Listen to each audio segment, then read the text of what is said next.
El 1 de abril entra a regir el paquete de impuestos armado entre el gobierno y la Asamblea dentro de la ley por el conflicto armado interno. Aumento del IVA fluctuante entre el 14 y 15% y 13% fijo y contribuciones especiales de empresas y banca con efecto retroactivo.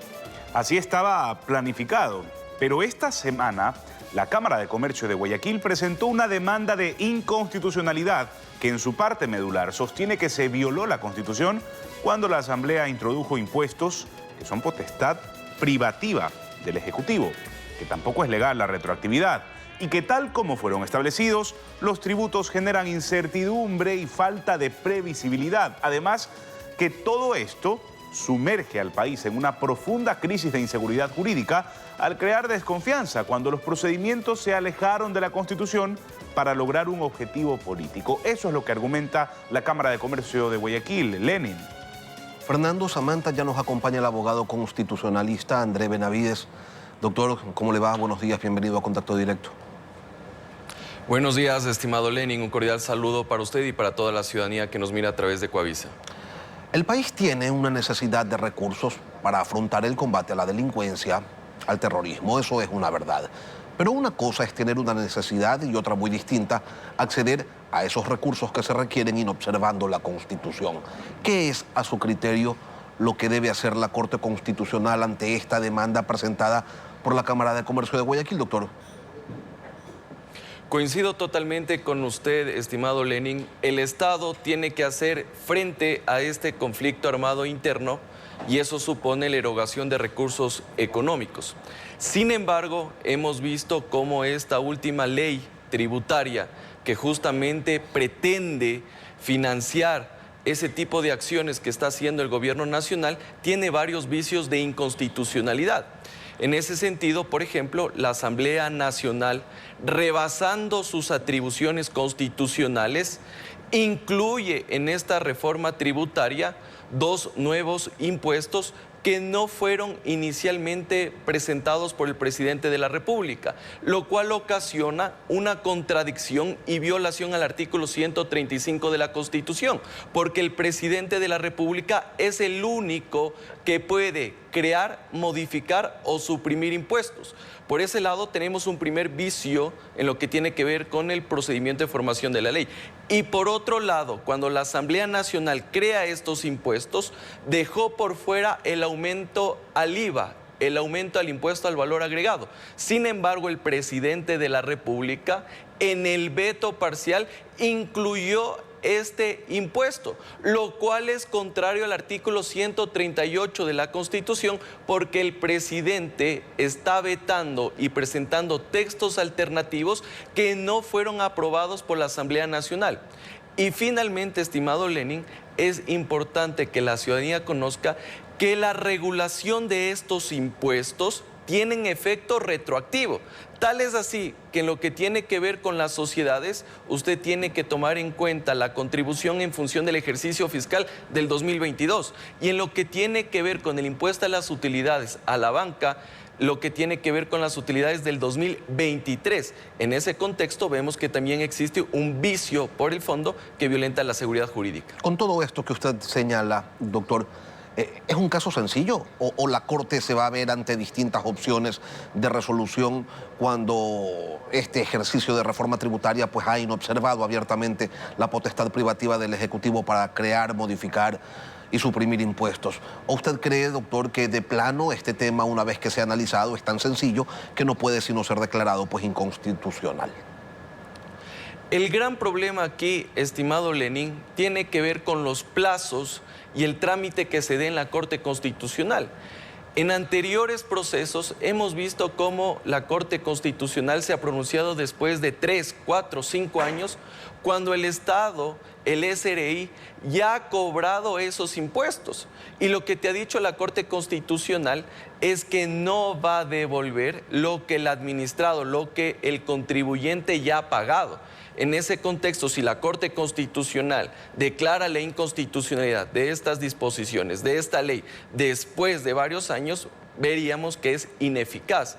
En todo caso, a mí me parece que existe un evidente violación al procedimiento de formación de la ley, existe una inconstitucionalidad y que debería ser declarada por la máxima instancia de interpretación y control constitucional de nuestro país. ¿Pero cree usted que hoy la Corte Constitucional va a decidir no ponerle un alto a estas prácticas?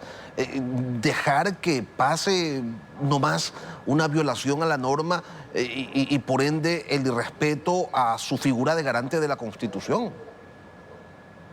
Considero, estimado Lenin, que la Corte Constitucional está llamada a priorizar esta demanda de inconstitucionalidad en contra de esta ley tributaria, porque en efecto lo que está ocasionando también es una violación de derechos constitucionales en contra del ciudadano.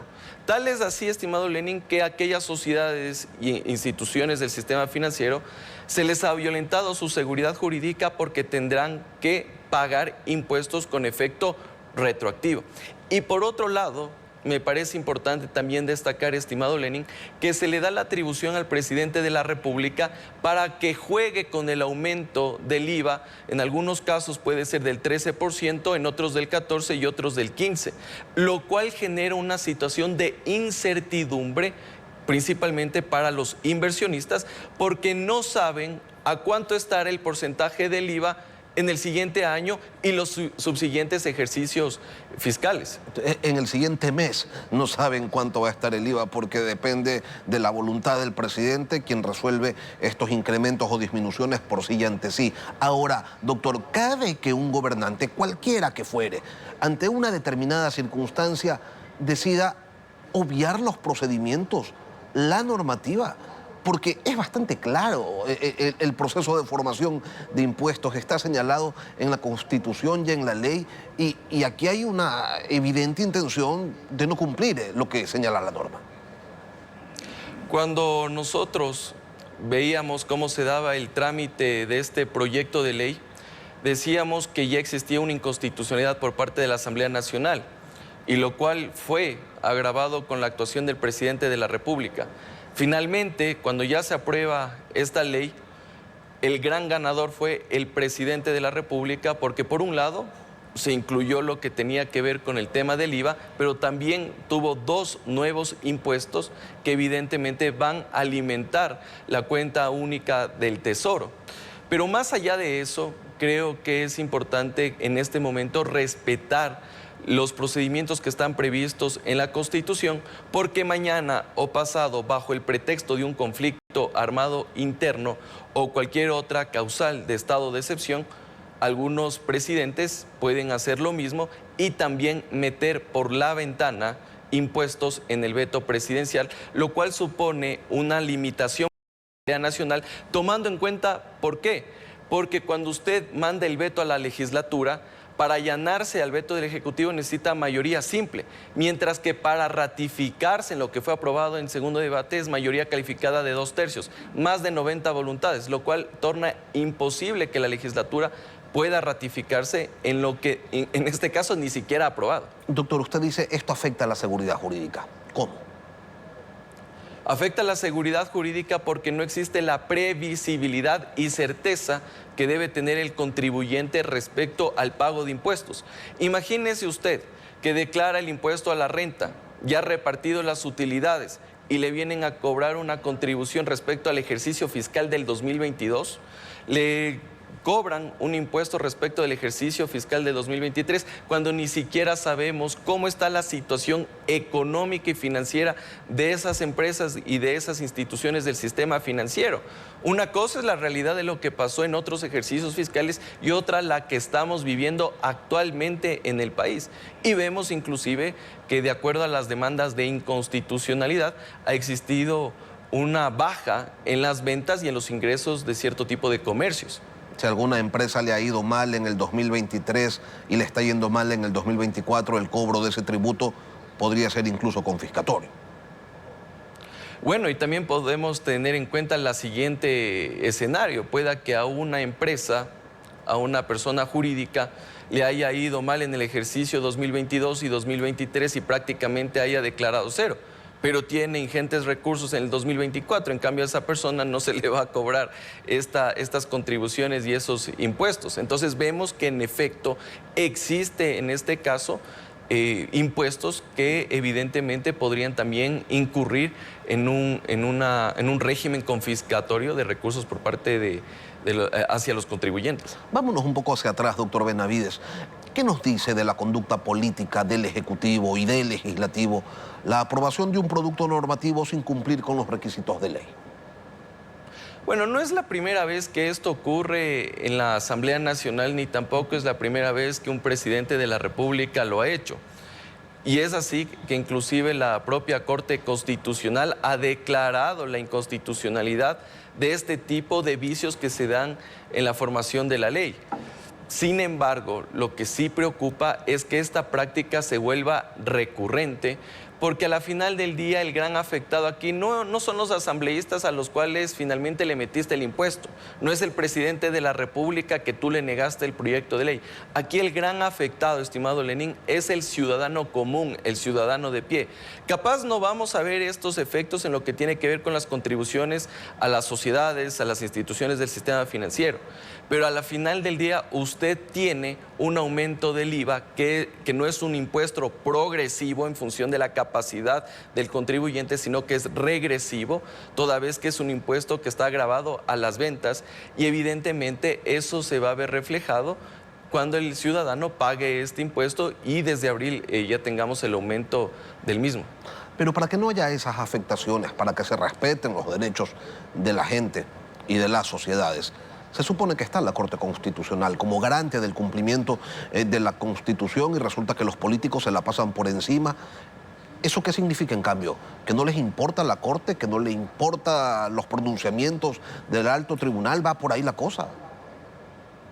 Bueno, más bien aquí lo que debería hacer es un llamado de atención o una solicitud a la Corte Constitucional con dos pedidos que son fundamentales. El primero, que se priorice la sustanciación de este caso, y lo segundo es que se acepte la medida cautelar o la medida que tiene por finalidad la suspensión de la aplicación de esta ley.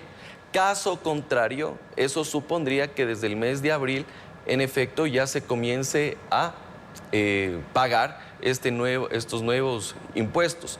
En ese orden de cosas, creo que si la Corte Constitucional toma en cuenta esta prioridad, esta urgencia, podríamos tener algo de certeza y podríamos también, en este caso, blindar la seguridad jurídica que tan echada está a menos.